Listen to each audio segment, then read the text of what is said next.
ꯁꯤꯒꯤ newspaper session 15 September 2025 ꯀ ꯁꯥꯎꯖꯔꯒꯦ ꯁꯤꯗꯤ ꯌꯥꯝ ꯅ꯭ꯌꯨꯁꯁꯦ ꯌꯥꯝꯃꯤꯀꯣ ꯑꯗꯨꯗꯨꯅ ꯈꯔ ꯊꯨꯅ ꯇꯧꯖꯔꯛꯀꯦ ꯑꯍꯥꯟꯕ ꯑꯩꯈꯣꯏꯒꯤ ꯍꯦꯗꯂꯥꯏꯟꯗ ꯌꯥꯎꯔꯤꯕ ꯄꯥꯎꯁꯤꯡꯁꯦ ꯌꯦꯡꯁꯤꯀꯣ PM alleged plot to change the mix of the border population ꯁꯤꯁꯦ Prime Minister Narendra Modina ꯑꯁꯥꯝꯗ ꯃꯅꯤꯄꯨꯔꯗꯒꯤ ꯑꯁꯥꯝꯗ ꯌꯧꯈ꯭ꯔꯦ ꯑꯁꯥꯝꯗ ꯑꯩꯈꯣꯏꯒꯤ ꯃꯣꯏꯒꯤ ꯄꯣꯄꯨꯂꯦꯁꯟꯁꯦ ꯀꯩ ꯍꯥꯏꯅꯤ ꯕꯣꯔꯗꯔꯗꯒꯤ ꯕꯪꯒ꯭ꯂꯥꯗꯦꯁ ꯂꯣꯝꯗꯒꯤ ꯌꯥꯝ ꯆꯪꯁꯤꯜꯂꯛꯑꯦ ꯍꯥꯏꯕꯗꯣ ꯑꯗꯨꯗꯣ ꯍꯥꯏꯗꯤ ꯑꯁꯥꯝꯗꯁꯨ ꯕꯪꯒ꯭ꯂꯥꯗꯦꯁꯀꯤ ꯍꯥꯏꯗꯤ ꯏꯃꯤꯒ꯭ꯔꯦꯟ ꯃꯌꯥꯝ ꯑꯃ ꯆꯪꯁꯤꯜꯂꯛꯑꯒ ꯂꯩꯕꯒꯤ ꯑꯁꯥꯝꯒꯤ ꯒꯣꯚꯔꯟꯃꯦꯟꯠꯁꯦ ꯌꯥꯝꯅ ꯍꯥꯏꯗꯤ ꯑꯗꯨꯗꯣ ꯇꯛꯊꯣꯛꯅꯕꯒꯤꯗꯃꯛꯇ ꯏꯚꯟ ꯑꯁꯥꯝ ꯑꯦꯀꯣꯔꯠ ꯇꯧꯗꯅ ꯈꯣꯠꯇꯅ ꯇꯧꯔꯤ ꯃꯌꯥꯝꯁꯤꯡꯗꯣ ꯑꯗꯨꯗꯨꯅꯤꯀꯣ ꯑꯗꯨꯗꯣ ꯄ꯭ꯔꯥꯏꯝ ꯃꯤꯅꯤꯁꯇꯔ ꯅꯔꯦꯟꯗ꯭ꯔ ꯃꯣꯗꯤꯅ ꯁꯞꯄꯣꯔꯠ ꯇꯧꯕꯒꯤ ꯋꯥ ꯉꯥꯡꯅꯤꯀꯣ ꯕꯪꯒ꯭ꯂꯥꯗꯦꯁꯇꯒꯤ ꯂꯥꯛꯄ ꯃꯤꯁꯤꯡꯗꯣ ꯑꯗꯨꯗꯣ ꯇꯁꯦꯡꯅ ꯑꯣꯄꯣꯖꯤꯁꯟꯗ ꯊꯥꯖꯤꯜꯂꯛꯏ ꯁꯤꯅꯤ ꯍꯥꯏꯅꯤꯡꯉꯤꯁꯦ ꯃꯥꯅ ꯑꯗꯨꯒ ꯀꯩꯅꯣ ꯇꯧꯕꯒꯤ ꯃꯑꯣꯡ ꯑꯗꯒꯤ ꯁꯦꯀꯦꯟ ꯁꯨꯕ ꯁꯣꯝ ꯅꯥꯀꯟ ꯂꯦꯐꯔꯣꯝꯗ ꯂꯩꯔꯤꯕ LET using flood and fund to rebuild headquarters ꯀꯣ ꯂꯁꯀꯔ ꯏ ꯇꯩꯕꯥꯅ ꯖꯝꯃꯨ ꯀꯥꯁꯃꯤꯔꯗ ꯊꯥꯗꯕ ꯄꯩꯁꯥꯁꯦ ꯑꯩꯈꯣꯏꯒꯤ ꯀꯩ ꯍꯥꯏꯅꯤ ꯐ꯭ꯂꯠꯀꯨꯝꯕ ꯔꯤꯂꯤꯐ ꯐꯟꯒꯨꯝꯕꯗ ꯊꯥꯗꯕ ꯄꯩꯁꯥꯁꯦ ꯇꯦꯔꯣꯔꯤꯁ ꯒ꯭ꯔꯨꯞ ꯂꯁꯀꯔ ꯏ ꯇꯩꯕ ꯍꯥꯏꯁꯦꯀꯣ ꯁꯤꯁꯤꯅ ꯁꯤꯖꯤꯟꯅꯔꯒ ꯂꯩꯔꯦ ꯁꯤꯅꯦꯕꯀꯣ ꯑꯦꯟ ꯑꯩ ꯄꯥꯎ ꯅꯨꯡꯉꯥꯏꯕ ꯀꯩꯁꯨ ꯌꯥꯎꯗꯦ ꯁꯤꯗꯩꯁꯤꯗ ꯑꯦꯛꯖꯥꯝꯒꯤ ꯄꯣꯏꯟꯠꯀꯤꯀꯣ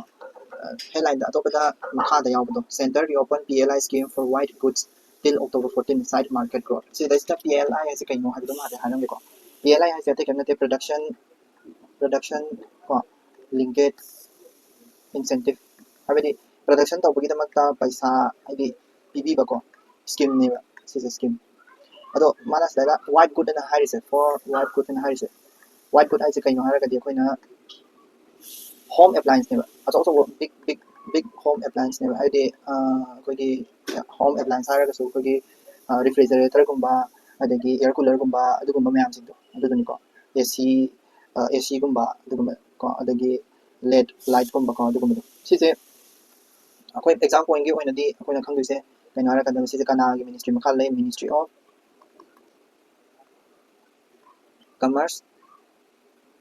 ꯀꯃꯔꯁ ꯑꯦꯟ ꯏꯟꯗꯁꯇ꯭ꯔꯤ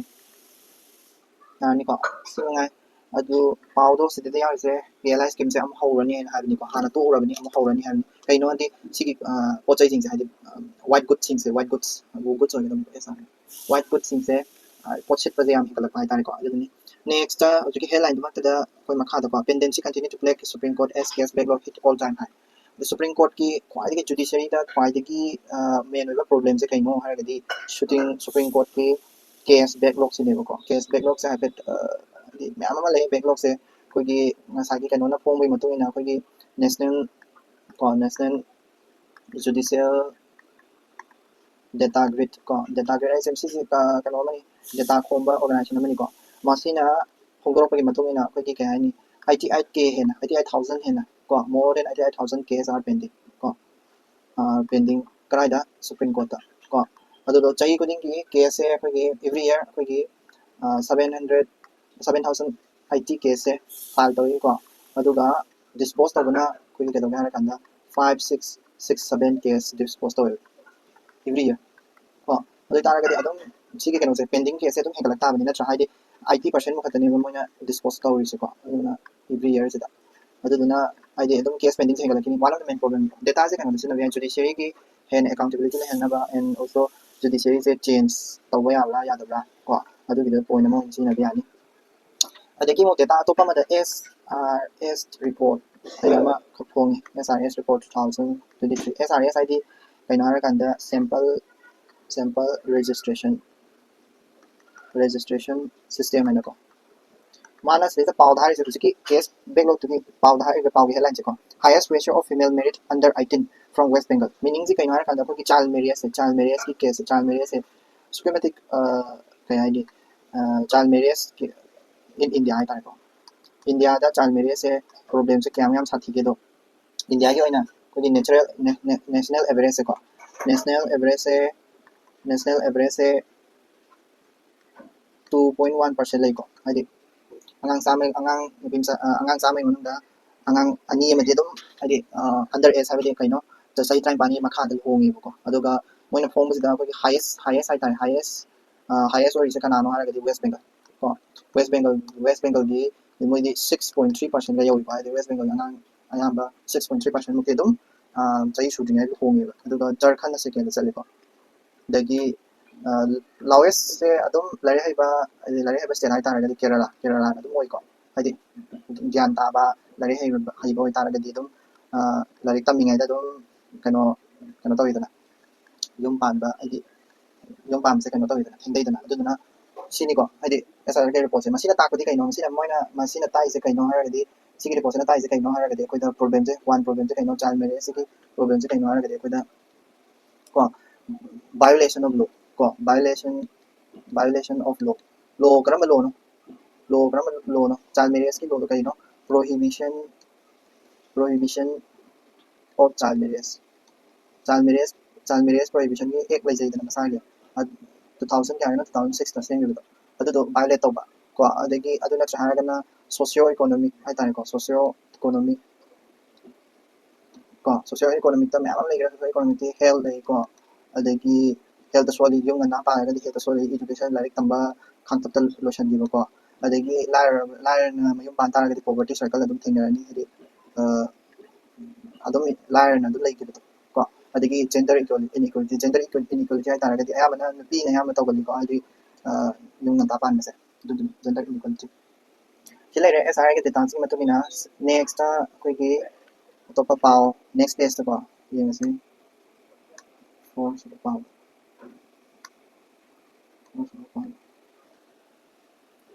सिदा हाइनिंग से कोइगी नेक्स्ट पेज तको कोइगी पाओ येंगसि नेक्स्ट पेज से स्टेट सिटी की पाओ से फजबा याउद्रे अदुम आई चलरगे थर्ड पेज याउद्रे थर्ड पेज ता पानी पे याउद्रे फोर्थ पेज तसु फोर्थ पेज ता कोइगी अमित शाह ना फोंगो किबा मा यावे को अमित शाह ना कहि हाय फोर्थ पेज तको स्टेट की पाओ द no competition between Hindi and the other Indian language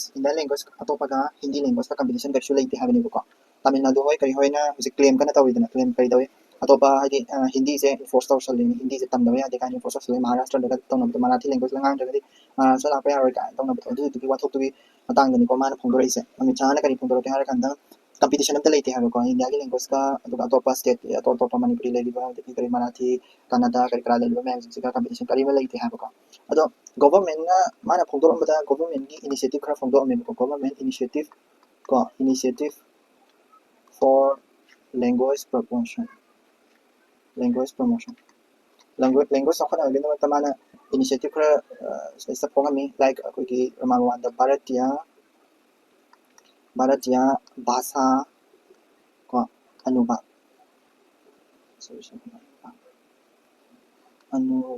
को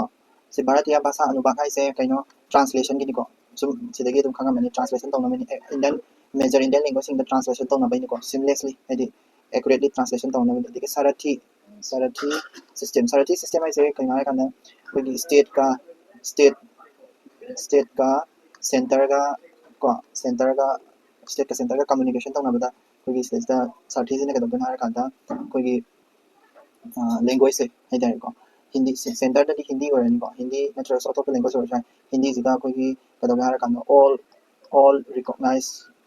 और लैंग्वेज में हम लेतना recognize इंडियन लैंग्वेज में हम जिसे सिगा ट्रांसलेट होना बाइदा कैन ताको आइदि सारथी लैंग्वेज सारथी सिस्टम आइसे अदो आइदि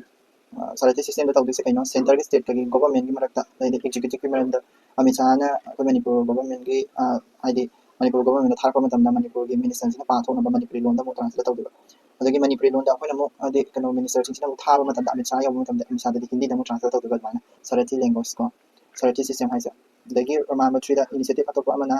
शब्द सिंधु डिक्शनरी से हिंदू शब्द सिंधु डिक्शनरी ना वेबसाइट हम लेबनी को अदुदैदा यारिसे कइना हाय कांदा एनी वर्ड हिंदी की वर्ड से हिंदी डिक्शनरी ने को हिंदी डिक्शनरी ने अदुगो कदो हाय कांदा हिंदी डिक्शनरी ने मीनिंग से कदवा मीनिंग करि दिबा मीनिंग given in 22 करि HinduAnalysisinmanipuri लैंग्वेज लोइन फंगनि को आइदि Hindi dictionary Hindi to Manipuri dictionary ओहिबसु याइ को से सान सिंधु डिक्शनरी से वेबसाइट तुम चंगा येमो शब्द सिंधु डिक्शनरी है हिंदू शब्द सिंधु डिक्शनरी दो अदुदे हिंदी की वर्ड अंतंग नमो अदुगा मणिपुरी द मखादे मणिपुरी द मीनिंग द पीगनि को अदुदुगा सिसे मोइगी एम से एम लेदि से करिनो हार कांदा एम से लार्जेस्ट को मल्टीलिंगुअल डिक्शनरी पोइनबा को होनरी को by 2029 फावै मनदा largest multilingual dictionary ꯑꯣꯏꯅ ꯍꯣꯠꯅꯔꯤꯕꯀꯣ ꯑꯇꯣꯞꯄ ꯄꯥꯎ ꯈꯔ ꯌꯦꯡꯉꯁꯤ ꯁꯤ ꯈꯔ ꯍꯥꯏꯔꯝꯃꯦ ꯑꯇꯣꯞꯄꯗꯤ ꯁꯤꯒꯤ ꯄꯦꯖꯁꯤꯗꯁꯨ ꯀꯣꯔꯤꯌꯟ ꯌꯥꯎꯗ꯭ꯔꯦ ꯄꯦꯖ ꯅꯝꯕꯔ 4 ꯄꯦꯖ ꯅꯝꯕर 5 ꯇ ꯑꯦꯗꯚꯔꯇꯤꯁꯃꯦꯟꯒꯤ ꯄꯦꯖ ꯅꯝꯕर 6 ꯇ 6 ꯇ ꯀꯩꯁꯨ ꯌꯥꯎꯗꯦ 6 ꯇ ꯀꯣꯔꯤꯌꯟ ꯀꯩꯁꯨ ꯌꯥꯎꯗꯦ 7 ꯇꯁꯨ ꯀꯩꯝ ꯌꯥꯎꯗꯦ ꯑꯗꯨꯒ 6 ꯇ ꯑꯃꯈꯛ ꯑꯗꯨꯗꯩꯗ ꯑꯃꯈꯛ ꯄꯟꯅꯤꯡꯕ ꯑꯃꯈꯛ ꯌꯥꯎꯋꯦ ꯍꯥꯏꯗꯤ ꯑꯩꯈꯣꯏꯒꯤ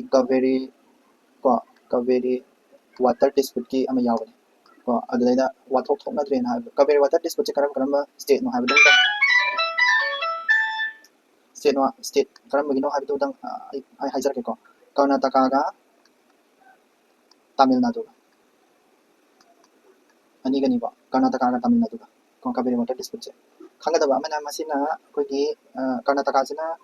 ꯑꯩꯈꯣꯏꯒꯤ ꯍꯥꯏꯌꯔ ꯍꯥꯏꯇꯥꯔꯦꯀꯣ ꯍꯥꯏꯌꯔ ꯔꯤꯄꯥꯔꯤꯌꯟ ꯍꯥꯏꯕꯗꯤ ꯔꯤꯚꯔꯁꯤꯒꯤ ꯃꯊꯛꯇ ꯂꯩꯕ ꯍꯥꯏꯇꯥꯔꯦ ꯏꯁꯤꯡꯁꯦ ꯀꯔꯅꯥꯇꯀꯥꯗꯒꯤ ꯇꯥꯃꯤꯜ ꯅꯥꯗꯨꯗ ꯆꯦꯜꯂꯤ ꯍꯥꯏꯅꯤꯀꯣ ꯍꯥꯏꯌꯔ ꯔꯤꯄꯥꯔꯤꯌꯟ ꯁ꯭ꯇꯦꯠꯅꯦꯕ ꯁꯤꯁꯤꯅ ꯑꯗꯨꯒ ꯁꯤꯅ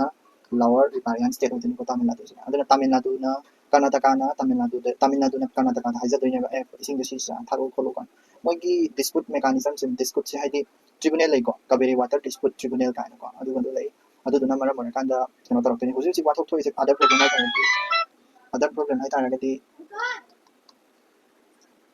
ꯍꯧꯖꯤꯛ ꯄ꯭ꯔꯣꯕ꯭ꯂꯦꯝ ꯑꯃꯁꯨ ꯂꯩ ꯂꯥꯏꯛ ꯀꯔꯅꯥꯇꯀꯥꯒꯤ ꯄ꯭ꯔꯣꯖꯦꯛ ꯑꯃꯈꯛ ꯂꯩ ꯃꯦꯛꯀꯦ ꯗꯥꯇꯨ ꯍꯥꯏꯅꯀꯣ ꯄ꯭ꯔꯣꯖꯦꯛ ꯁꯤꯁꯦ ꯁꯥꯗꯣꯏ ꯇꯧꯔꯤ ꯀꯔꯅꯥꯇꯀꯥꯅ ꯁꯥꯗꯣꯏ ꯇꯧꯔꯤ ꯇꯥꯃꯤꯜ ꯅꯥꯗꯨꯅ ꯑꯃꯨꯛ ꯊꯤꯡꯉꯤꯀꯣ ꯑꯗꯨꯒꯤ ꯄ꯭ꯔꯣꯖꯦꯛ ꯑꯗꯨ ꯁꯤꯗ ꯃꯃꯤꯡ ꯄꯜꯂꯝꯃꯦꯕꯀꯣ ꯈꯕꯔꯗ ꯑꯗꯨ ꯍꯥꯏꯐꯦꯠ ꯅꯤꯡꯁꯤꯡꯉꯨꯀꯣ ꯑꯗꯒꯤ ꯃꯉꯥꯁꯨꯕ ꯄꯥꯎ ꯑꯇꯣꯞꯄ ꯌꯦꯡꯉꯁꯤ ꯄꯦꯖ ꯅꯝꯕꯔ 8 ꯂꯥꯛꯑꯁꯤ editorialꯁꯦ ꯌꯥꯝ ꯅꯨꯡꯉꯥꯏꯕ ꯄꯥꯎ ꯉꯥꯛꯇ ꯌꯥꯎꯋꯦꯀꯣ ꯂꯥꯏꯛ improving macros ꯁꯤꯕꯨꯗꯤ ꯌꯥꯔꯦ improving macros ꯁꯤꯗꯤ ꯉꯔꯥꯡꯗꯁꯨ ꯑꯩꯈꯣꯏ ꯍꯥꯏꯅꯈ꯭ꯔꯦ RBIꯒꯤ ꯃꯣꯅꯤꯇꯔꯤ ꯄꯣꯂꯤꯁꯤꯒꯤ ꯃꯇꯨꯡ ꯏꯟꯅ ꯑꯩꯈꯣꯏꯒꯤ ꯉꯔꯥꯡꯗꯁꯨ 2.1 ꯏꯟꯐ꯭ꯂꯦꯁꯟꯗꯣ ꯀꯌꯥ 2.1 ꯌꯧꯈ꯭ꯔꯦꯀꯣ RBIꯒꯤ ꯃꯣꯅꯤꯇꯔꯤ ꯄꯣꯂꯤꯁꯤꯒꯤ ꯃꯇꯨꯡ ꯏꯟꯅ ꯏꯟꯐ꯭ꯂꯦꯁꯟꯁꯦ 2ꯗꯒꯤꯅ 8 ꯐꯥꯎꯕꯒꯤ ꯃꯅꯨꯡꯗ ꯂꯩꯒꯗꯧꯅꯦꯕ ꯑꯗꯣ ꯔꯤꯇꯦꯜ ꯏꯟꯐ꯭ꯂꯦꯁꯟꯗꯣ ꯉꯔꯥꯡ 2.1ꯗ ꯂꯩꯈ꯭ꯔꯕꯅꯤꯀꯣ ꯑꯗꯨꯗꯣ ꯍꯥꯏꯈ꯭ꯔꯦ ꯑꯗꯒꯤ ꯁꯤꯜꯚꯔ ꯑꯣꯐ ꯍꯣꯞ ꯍꯥꯏꯅ ꯃꯈꯥꯗ ꯑꯃ ꯌꯥꯎꯕꯅꯤ ꯁꯤꯜꯚꯔ ꯑꯣꯐ ꯍꯣꯞꯇꯨꯅ ꯑꯩꯈꯣꯏꯒꯤ ꯀ꯭ꯔꯣꯀꯣꯗꯥꯏꯜꯒꯤꯅꯤꯀꯣ ꯁꯨꯟꯗꯔꯕꯟ ꯀ꯭ꯔꯣꯀꯣꯗꯥꯏꯜꯒꯤ ꯁꯨꯟꯗꯔꯕꯟ conservation of Sundarban crocodile Sundarban crocodile conservation of Sundarban crocodile से कोई क्या है नहीं सिसे कनो WPA Wildlife Protection Act 1972 को अदुदगी क्या है नहीं अदुगी मखादा लेबनी and also project am sulai like Bagapur crocodile project को सिगे मखादा conservation तो बनी को मजे project से को सुंदरबंदनी करी लेनी क्रोकोडाइल से सीखी क्रोकोडाइल से सॉल्ट वाटर हो जानी को सॉल्ट वाटर क्रोकोडाइल ने सॉल्ट वाटर अदुका इकोलॉजिकल सिग्निफिकेंस है तान इकोलॉजिकल सिग्निफिकेंस क्रोकोडाइल से इकोलॉजिकल सिग्निफिकेंस क्रोकोडाइल से सीखी क्रोकोडाइल से कोई एपेक्स प्रेडेटर ने को मासे एपेक्स प्रेडेटर ने मा लेत्रगदी इकोसिस्टम में याम शोक ने एपेक्स प्रेडेटर से लेत्रगदी scavenger ni mase ko scavenger ni adagi also like indicator so indicator adi kaya hadi kano digi sundarban do kya pharige kholige adu gumba mayam du sumana yingsalle ko hadi ma le gadi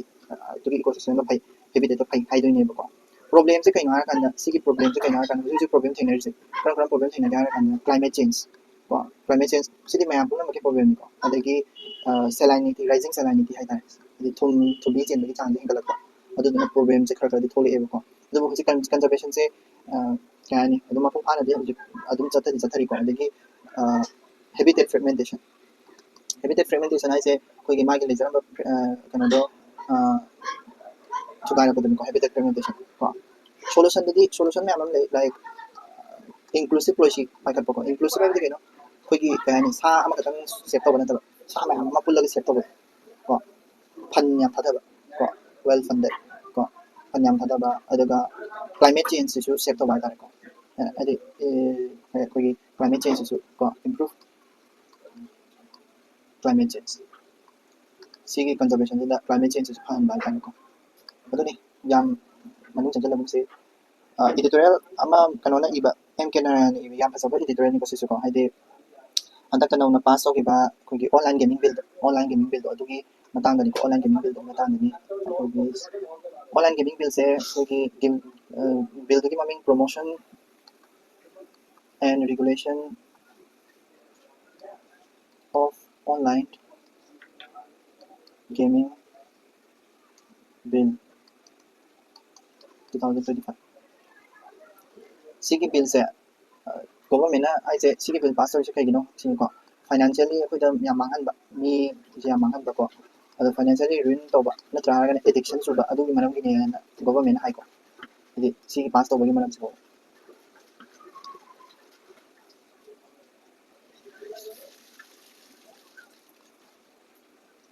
ado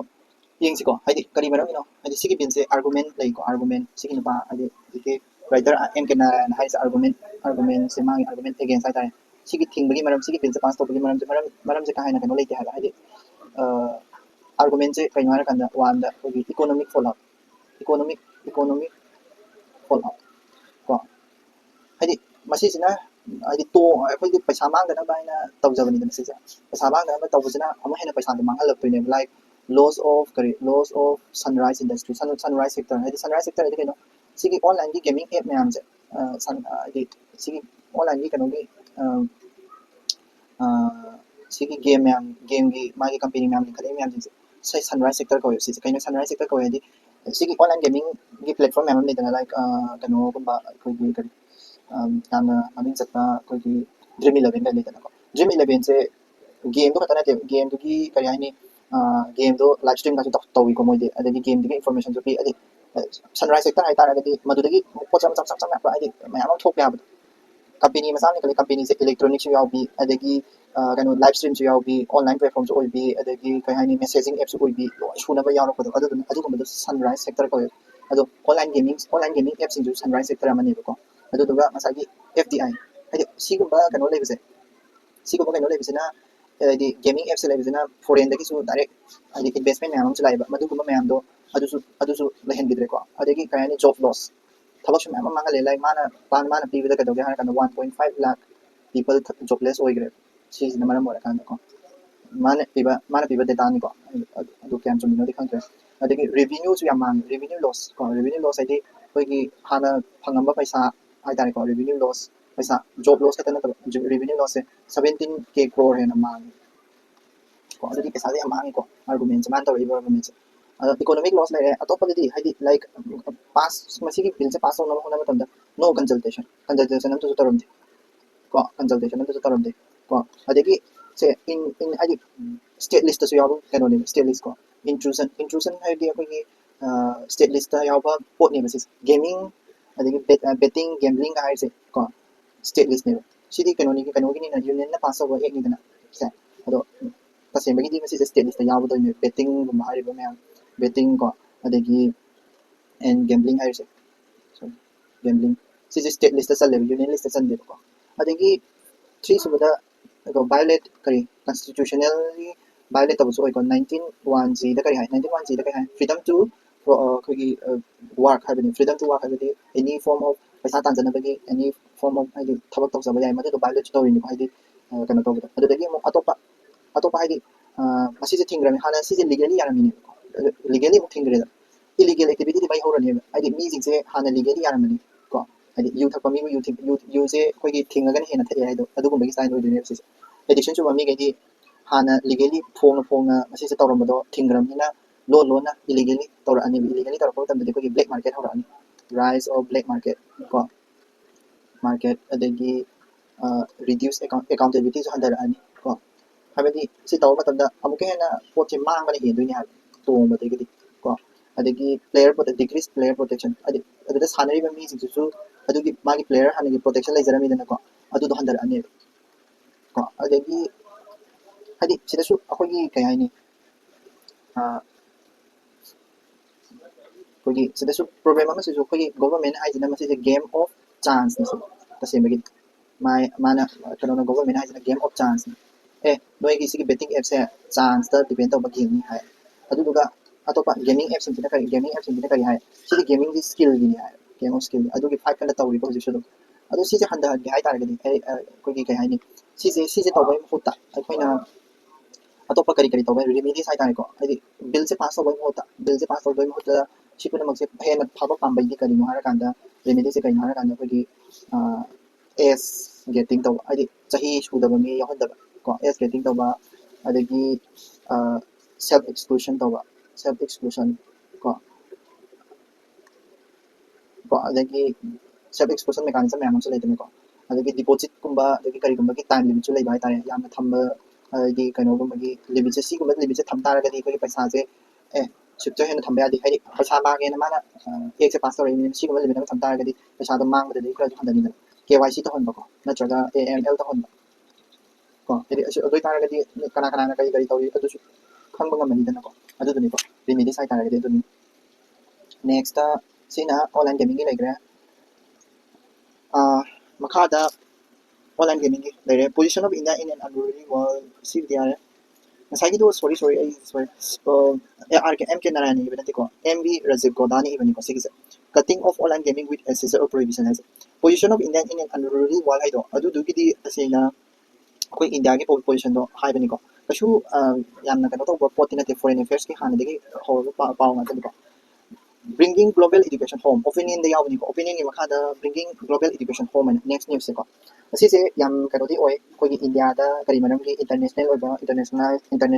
oba higher education se laktoi no habi di maram dani ko India da laktoi maram se India di yam yami ko tamna ba mi yam la yi ko aduna India da oina ko gi ngasagi Harvard kumba the institute ma'am se ko India da oina la pai tar India da oina mana base to bai tar ko adugumba adudo India na so sokani kai gino India na sokani UGC ki program su the national education policy ki NEP 2020 ki program su yawe ki haibo coaching ji ko loina hadi mapalongi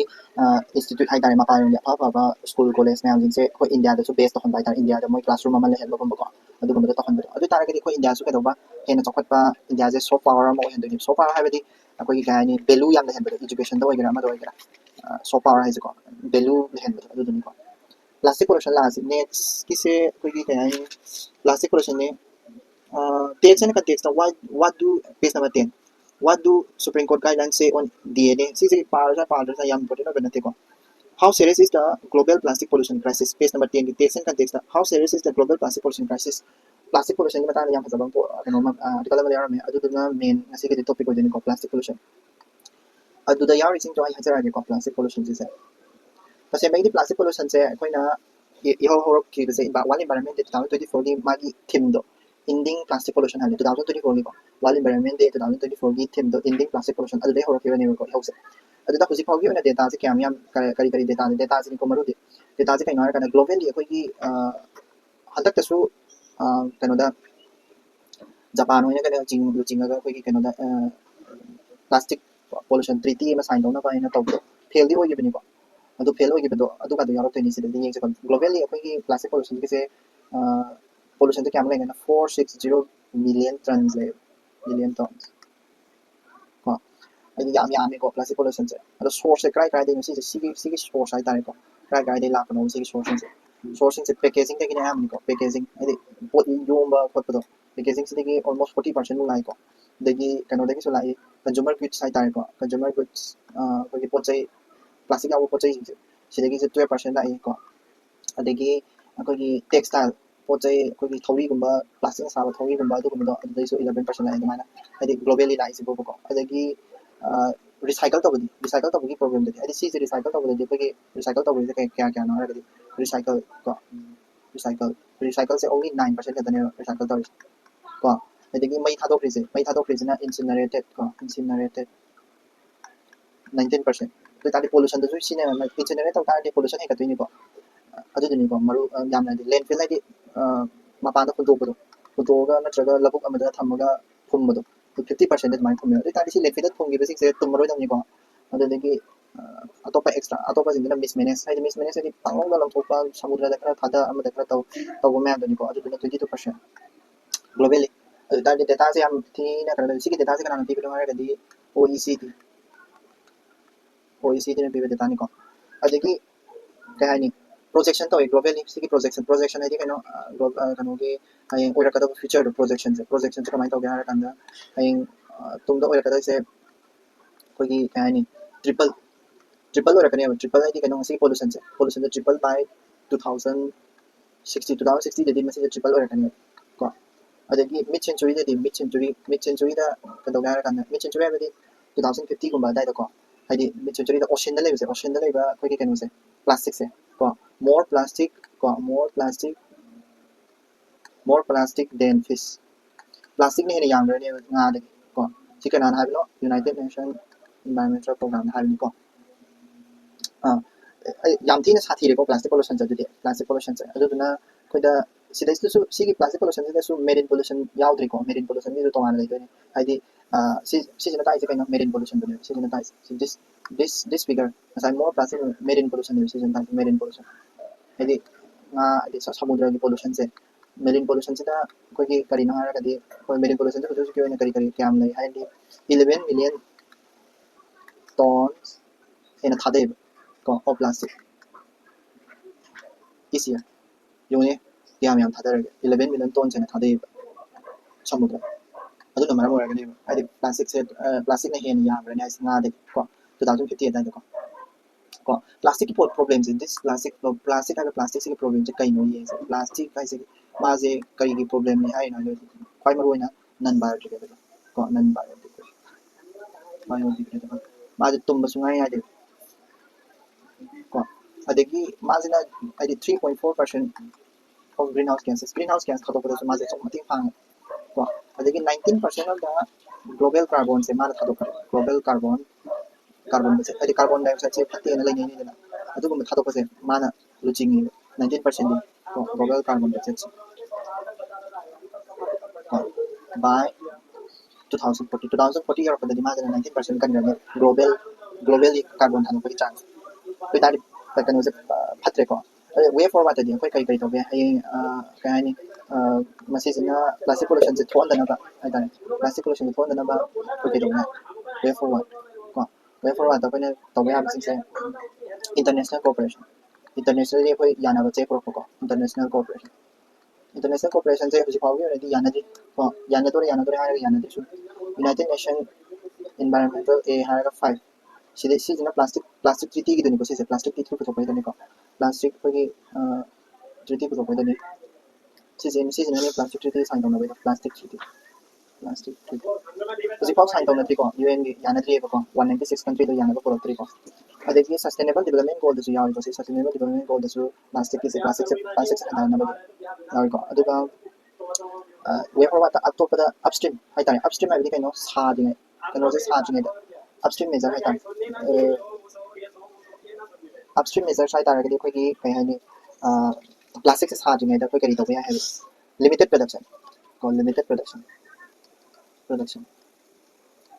production पुथोपद limit तौसनबको अदगी single use plastic से eliminate को single use plastic को eliminate तब upstream downstream लेको downstream है midstream नत्रगा डाउनस्ट्रीम साब लोरब मतुंग थादोरप नत्रगा अखोई कई है सिजनरब लोरब मतुंग हुदोरप मतमदि करी तौगनी है सिदगी रिसाइकल तौबिबा रिसाइकल तौबिबा EPR तौबिबा रिसाइकल तौबिबा EPR है खंगी को अखोई पुथोरइबा मीदुदा ओइना अदि पुथोरइबा अदि प्लास्टिक पुथोरइबा मीदुदा रेस्पोंसिबिलिटी से सिनाबा है को हाइदि प्लास्टिक से सारिबा मीदो अदुदैदा ओइना नंग प्लास्टिक की रिसाइकल तौबसे सिसे नंग ओइना तौगदबनी ता हाइबनि मोंदा कनो पीबा है EPR सिना तौदिसे को अदुदनि अदगी अतोपा करी लेरी डाउनस्ट्रीम प्रोसेस लैंडफिल से क्या है लैंडफिल एंड टैक्स पीबा है लैंडफिल साबा नत्रगा लैंडफिल थादबा मतमदा लैंडफिल टैक्सेस पीबा अदगी नत्रगा डिपॉजिट रिफंड है डिपॉजिट रिफंड है कनो अखोई रिफंड स्कीम सिसु तौबा याको डिपॉजिट रिफंड स्कीम है अइना प्लास्टिक सानबगीदमक्ता डिपॉजिट अमा तौदोनेबा अदुगी डिपॉजिट से लौथोकपा यादोने रिफंड स्कीम रिफंड तौबा यादोने करम कांदा खता मसागी प्लास्टिक तो रिसाइकल तौबा खतंग को अदु नत्रगदी डिपॉजिट से अदुम मोइना लौगिदो रिसाइकल तौदरगदी को अदगी अतोपदा पे एस यू थ्रो सिस्टम नंगना हेक लंथोइगे अदुगी मतिक चाबा प्राइस पीबा मसाना को अदुदनिको हाइदि पे एस यू थ्रो सिस्टम तौ आइना हेक लंथोइगे हाइदि पसा पीबा अदुगुमदनिको यानिने सिदगी ꯉꯁꯥꯏꯒꯤ ꯁꯤꯁꯤ EPR ꯁꯦ ꯉꯥꯛꯇꯪ ꯀꯥꯎꯔꯦ producer responsibility 하면은 이거 시 extended 해보고 extended producer responsibility 시지 양 그노다 한번이고 백한 extended producer responsibility EPR 하이디 마사기 producer도 아두도나 마시기 라이프 플라스틱 라이프 사이클 로드 플라스틱 마나 사비라니 시즌나라니 미나 시즌나블 로라카나 콩글라그 사이클 떠보도 아두도 플라스틱 사리바 미지다 로이나 보고 있다 플라스틱 사리바 미지다 아тай 가난데다 본다 플라스틱 사리바 미지다 로이 본 extended producer responsibility 하지 거 아두다 로레 마시기 tutorial 카리크라세 아토파 파오 누가이바 하이타라디 거기 내션 하이웨이 2 오픈 떨어주 거기 머니푸르디 그 메이테이징 ꯆꯠꯄ ꯌꯥꯗꯦꯗꯅ ꯀꯣ ꯅꯦꯁꯅꯦꯜ 하이웨이 2 오픈 떨어주 ꯑꯗꯨꯒꯨꯝꯕ ꯈꯔ ꯌꯥꯎꯏ ꯑꯇꯣꯞꯄ ꯏꯝꯄꯣꯔꯇꯦꯟ ꯑꯣꯏꯕ ꯄꯥꯎꯗꯤ ꯄꯥꯡ ꯌꯥꯎꯗ꯭ꯔꯦ ꯉꯔꯥꯡ ꯑꯟꯗꯥꯃꯥꯟ ꯑꯦꯟ ꯅꯤꯀꯣꯕꯔꯒꯤ ꯄ꯭ꯔꯣꯖꯦꯛꯀꯤ ꯃꯇꯥꯡꯗꯁꯨ ꯀꯪꯒ꯭ꯔꯦꯁꯅ ꯍꯥꯏꯔꯛꯄꯒꯤ ꯌꯥꯎꯏ ꯀꯣ ꯑꯗꯒꯤ ꯏꯟꯗꯤꯌꯥꯗ ꯑꯩꯈꯣꯏꯒꯤ USAꯒꯤ ꯀꯣꯟꯁꯦ ꯏꯟꯗꯤꯌꯥꯅ ꯂꯩꯕꯤꯗꯕꯒꯤ ꯀꯣ ꯏꯟꯗꯤꯌꯥꯗ ꯇ꯭ꯔꯦꯗ ꯇꯧꯖꯦ ꯍꯥꯏꯇꯥꯔꯒꯗꯤ USAꯅ ꯍꯥꯏꯁꯦ ꯃꯣꯏꯗ ꯂꯩꯕ ꯃꯣꯏꯒꯤ ꯍꯋꯥꯏ ꯅꯠꯇ꯭ꯔꯒ ꯃꯣꯏꯒꯤ ꯆꯨꯖꯥꯛꯁꯦ ꯂꯩꯕꯤꯌꯨ ꯁꯤꯅꯦꯕ ꯑꯩꯈꯣꯏ ꯏꯟꯗꯤꯌꯥꯗ ꯍꯥꯏꯁꯦ ꯏꯟꯗꯤꯌꯥꯗꯤ ꯍꯥꯟꯅꯗꯒꯤ ꯄꯥꯊꯣꯛꯇꯅ ꯂꯩꯔꯦ ꯁꯣꯝ ꯅꯥꯀꯟꯗꯀꯣ ꯆꯨꯖꯥꯛ ꯀꯔꯤ ꯀꯔꯥꯗꯨꯗꯤ ꯃꯣꯏꯗꯩ ꯂꯩꯗ꯭ꯔꯁꯨ ꯑꯩꯈꯣꯏꯗꯤ ꯄꯥꯊꯣꯛꯇꯅ ꯍꯧꯔꯦꯕ ꯑꯗꯣ ꯇ꯭ꯔꯦꯗ ꯇꯧꯖꯦ ꯍꯥꯏꯇꯥꯔꯗꯤ USAꯒꯤ ꯀꯟꯅꯤꯡ ꯈꯨꯠꯆꯨꯁꯦ ꯇ꯭ꯔꯦꯗ ꯇꯧꯒꯦ ꯍꯥꯏꯇꯥꯔꯒꯗꯤ ꯅꯣꯏ ꯍꯋꯥꯏ ꯆꯦꯡꯋꯥꯏꯁꯦ ꯑꯩꯈꯣꯏꯗꯩ ꯂꯩꯌꯨ ꯁꯤꯅꯤ ꯀꯣ ꯏꯟꯗꯤꯌꯥ ꯅꯣꯏꯗꯤ ꯇ꯭ꯔꯦꯗ ꯇꯧꯒꯦ ꯍꯥꯏꯇꯥꯔꯒꯗꯤ ꯍꯋꯥꯏ ꯆꯦꯡꯋꯥꯏꯁꯦ ꯑꯗꯒꯤ ꯆꯨꯖꯥꯛꯀꯁꯦ ꯑꯩꯈꯣꯏꯗꯩ ꯂꯩꯌꯨ ꯑꯩꯈꯣꯏꯗꯤ ꯅꯣꯏꯗ ꯌꯣꯟꯕ ꯌꯥꯕꯁꯦ ꯆꯨꯖꯥꯛꯀꯨꯝꯕ ꯈꯛꯇ ꯅꯠꯇꯅ ꯑꯇꯩ ꯑꯇꯣꯞꯄ ꯑꯝꯇ ꯌꯣꯟꯅꯤꯡꯉꯥꯏ ꯂꯩꯇꯦ ꯁꯤꯅꯤ ꯑꯗꯨꯗꯨꯅꯤ ꯃꯥ ꯍꯥꯏꯔꯛꯏꯁꯦ ꯑꯗꯨꯒ ꯑꯇꯣꯞꯄ ꯄꯥꯎꯗ ꯀꯩꯅꯣꯗ ꯑꯩꯈꯣꯏꯒꯤ ꯄꯦꯖ ꯅꯝꯕꯔ 14ꯗ ꯕꯦꯝꯕꯨ ꯄ꯭ꯂꯥꯟ ꯍꯥꯏꯅ ꯍꯥꯏꯗꯤ ꯑꯩꯈꯣꯏꯒꯤ ꯏꯟꯗꯤꯌꯥꯒꯤ ꯑꯣꯏꯕ ꯐꯥꯔꯁ ꯏꯊꯥꯅꯣꯜ ꯕꯦꯝꯕꯨ ꯕꯦꯁ ꯍꯥꯏꯗꯤ ꯏꯊꯥꯅꯣꯜꯁꯦ ꯍꯧꯖꯤꯛꯇ ꯀꯟꯅ ꯇꯧꯔꯤꯅꯤꯀꯣ ꯏꯊꯥꯅꯣꯜ ꯕꯦꯟꯗꯤꯡ ꯄ꯭ꯔꯣꯒ꯭ꯔꯥꯝ ꯄꯦꯇ꯭ꯔꯣꯜꯗ ꯏꯊꯥꯅꯣꯜ ꯌꯥꯟꯕꯒꯤ ꯄ꯭ꯔꯣꯒ꯭ꯔꯥꯝ ꯑꯃ ꯀꯟꯅ ꯆꯠꯊꯔꯤꯗꯅ ꯑꯗꯨꯒ ꯃꯔꯤ ꯂꯩꯅꯕ ꯄꯥꯎꯅꯤꯀꯣ ꯏꯟꯗꯤꯌꯥꯒꯤ ꯑꯣꯏꯕ ꯐꯥꯔꯁ ꯕꯦꯝꯕꯨ ꯕꯦꯁ ꯏꯊꯥꯅꯣꯜ ꯄ꯭ꯂꯥꯟ ꯍꯥꯏꯇꯥꯔꯦ ꯀꯩꯅꯣ ꯋꯥꯗꯒꯤ ꯁꯨꯡꯕ ꯏꯊꯥꯅꯣꯜꯁꯦ ꯁꯤꯒꯤ ꯄ꯭ꯂꯥꯟꯁꯦ ꯑꯁꯥꯝꯗ ꯀꯣ ꯒꯣꯂꯥꯘꯥꯠ ꯑꯁꯥꯝꯗ ꯂꯤꯡꯈꯠꯈ꯭ꯔꯦꯀꯣ ꯏꯍꯥꯟ ꯍꯥꯟꯕ ꯏꯊꯥꯅꯣꯜ ꯄ꯭ꯂꯥꯟꯅꯤ ꯀꯣ ꯑꯗꯒꯤ ꯑꯗꯨꯒꯤ ꯃꯈꯥꯗ ꯄꯦꯖ ꯅꯝꯕꯔ 14ꯒꯤ ꯃꯈꯥꯗ ꯑꯩꯈꯣꯏꯒꯤ ꯐꯨꯗ ꯑꯣꯊꯣꯔꯤꯇꯤ ꯀꯩꯅꯣꯒꯤ ꯐꯨꯗ ꯑꯦꯟ ꯑꯦꯒ꯭ꯔꯤꯀꯜꯆꯔ ꯑꯣꯔꯒꯅꯥꯏꯖꯦꯁꯟꯒꯤ ꯃꯣꯏꯒꯤ ꯆꯤꯞꯅ ꯐꯣꯡꯗꯣꯛꯄ ꯑꯃꯁꯨ ꯂꯩꯕꯅꯤꯀꯣ ꯐꯨꯗ ꯑꯦꯟ ꯑꯣꯔꯒꯅꯥꯏꯖꯦꯁꯟ ꯀꯣ food and agriculture organization sorry food and agriculture ꯑꯣꯔꯒꯅꯥꯏꯖꯦꯁꯟꯒꯤ ꯆꯤꯞꯁꯤꯅ ꯍꯥꯏꯁꯦ ꯀꯩꯅꯣ ꯍꯥꯏꯔꯀꯥꯟꯗ ꯏꯟꯗꯤꯌꯥꯒꯤ 40% ꯑꯣꯐ ꯏꯟꯗꯤꯌꯥꯒꯤ ꯄꯣꯄꯨꯂꯦꯁꯟ ꯍꯥꯏꯇꯥꯔꯦꯀꯣ 40% ꯑꯣꯐ ꯏꯟꯗꯤꯌꯥ ꯄꯣꯄꯨꯂꯦꯁꯟꯁꯦ ꯀꯩꯗꯧꯒꯦ ꯍꯥꯏꯔꯀꯥꯟꯗ ꯕꯦꯂꯦꯟꯁ ꯗꯥꯏꯠꯁꯦ ꯐꯖꯅ ꯆꯥꯗꯦ ꯁꯤꯅꯦꯕꯀꯣ ꯍꯦꯜꯗꯤ ꯗꯥꯏꯠ ꯐꯖꯅ ꯃꯦꯟꯇꯦꯟ ꯇꯧꯗꯦ ꯁꯤꯅꯦꯕ ꯑꯗꯨꯗꯤ ꯑꯩꯉꯣꯟꯗ ꯆꯤꯡꯅ ꯑꯗꯨꯝ ꯇꯧꯗ꯭ꯔꯦꯀꯣ ꯆꯥꯕ ꯃꯇꯝ ꯌꯥꯝ ꯆꯥꯡ ꯅꯥꯏꯗꯕꯤꯗ ꯑꯗꯨꯝ ꯇꯧꯕꯗꯣ ꯑꯗꯨꯗꯨꯅꯤꯀꯣ ꯍꯧꯖꯤꯛꯀꯤ ꯃꯣꯏꯒꯤ ꯆꯤꯞꯅ ꯍꯥꯏꯕꯗꯣ ꯑꯗꯨ ꯗꯦꯇꯥꯅꯤ ꯖꯁ 40% ꯑꯣꯐ ꯏꯟꯗꯤꯌꯟ ꯄꯣꯄꯨꯂꯦꯁꯟ ꯍꯥꯏꯁꯦ ꯌꯥꯝ ꯊꯤꯅ ꯆꯥꯎꯔꯦꯀꯣ ꯁꯤꯁꯤꯅ ꯍꯦꯜꯇ ꯀꯔꯤꯗ ꯌꯥꯝ ꯀꯥꯏꯔꯛꯇꯣꯏꯅꯤ ꯑꯗꯨꯗꯨꯅꯤ ꯑꯗꯣ ꯑꯇꯩꯗꯤ ꯏꯝꯄꯣꯔꯇꯦꯟ ꯑꯣꯏꯕ ꯀꯩꯁꯨ ꯌꯥꯎꯗ꯭ꯔꯦ ꯌꯨꯀ꯭ꯔꯦꯟ ꯋꯥꯔ ꯀꯣ ꯑꯗꯒꯤ ꯀꯩꯅꯣꯒꯤ ꯅꯦꯄꯥꯜꯒꯤ ꯑꯅꯧꯕ ꯄ꯭ꯔꯥꯏꯝ ꯃꯤꯅꯤꯁꯇꯔ ꯀꯥꯔꯀꯤꯗꯨꯅ ꯑꯩꯈꯣꯏꯒꯤ ꯀꯩꯅꯣ ꯇꯧꯅ ꯀꯔꯞꯁꯟ ꯏꯟ ꯇꯧꯔꯅꯤꯒ ꯍꯥꯏꯕ ꯐꯣꯡꯗꯣꯛꯄ ꯑꯗꯨ ꯃꯉꯥꯏ ꯑꯇꯩꯗꯤ ꯀꯩꯁꯨ ꯌꯥꯎꯗ꯭ꯔꯦ ꯂꯣꯏꯔꯦꯀꯣ ꯁꯤꯗꯩꯁꯤꯗ ꯅ꯭ꯌꯨꯁ ꯉꯁꯤꯒꯤꯗꯤ ꯅ꯭ꯌꯨꯁꯁꯦ ꯁꯤꯗꯩꯁꯤ ꯂꯣꯏꯁꯤꯜꯂꯁꯦ ꯅꯨꯡꯉꯥꯏ ꯀꯃꯦꯟ ꯄꯤꯕꯤꯔꯛꯑꯣ ꯑꯗꯨꯒ ꯁꯦꯝꯗꯣꯛꯍꯟꯅꯤꯡꯕꯁꯨ ꯈꯔ ꯁꯦꯝꯗꯣꯛꯍꯜꯂꯛꯑꯣ ꯑꯗꯨꯒ ꯑꯗꯨꯝ ꯃꯈꯥ ꯑꯗꯨꯝ ꯑꯩꯗꯤ ꯑꯗꯨꯝ ꯅ꯭ꯌꯨꯁꯄꯦꯄꯔꯁꯨ ꯁꯨꯃꯥꯏꯅ ꯁꯨꯝ ꯄꯥꯕꯅꯤꯅ ꯁꯨꯃꯥꯏꯅ ꯁꯨꯝ ꯄꯥꯔꯒ ꯑꯗꯨꯝ ꯆꯠꯈꯤꯗꯣꯏꯅꯤꯀꯣ ꯑꯗꯨꯗꯨꯅ ꯅꯨꯡꯉꯥꯏꯇꯦ ꯀꯃꯦꯟꯗ ꯄꯤꯕꯤꯔꯛꯑꯣ ꯀꯩꯅꯣ ꯇꯧꯁꯦ ꯃꯇꯨꯡ ꯍꯌꯦꯡ ꯑꯃꯨꯛ ꯊꯦꯡꯅꯔꯁꯤ ꯊꯦꯡꯛ ꯌꯨ ꯁꯣ ꯃꯆ